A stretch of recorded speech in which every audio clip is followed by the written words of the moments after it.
In today's video, I'm going to teach you how to duplicate a GoDaddy website. To get started, open your GoDaddy account and sign in as you normally would.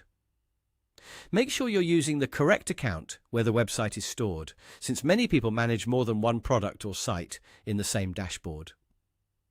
Once you're logged in, take a moment to let the main account page fully load so everything is easy to find. Next, go to your profile area.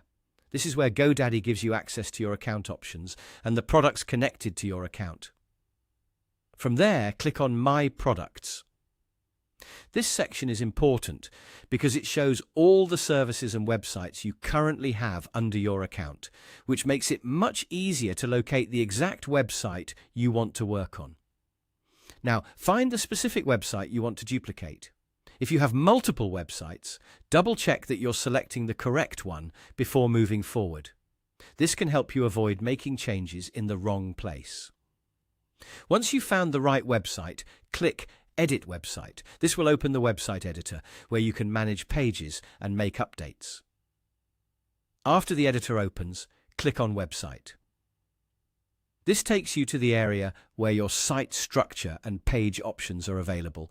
You'll want to look near the Homepage section. Beside Home, you should see a gear icon.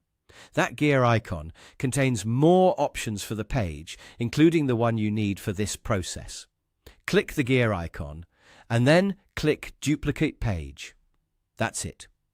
GoDaddy will create a copy of that page for you, which can be very useful if you want to reuse the same layout, design, or content structure without starting from scratch. This is especially helpful when you're building similar pages, testing a different version of a page, or saving time on design work. After duplicating the page, it's a good idea to review the copied version and update any content that needs to be changed, so you don't accidentally leave duplicate text or outdated information on your site. Also, take a moment to confirm the page title so it's easy to identify later in your website editor. That's the full process for duplicating a GoDaddy website page. Thanks for watching, and I'll see you in the next video.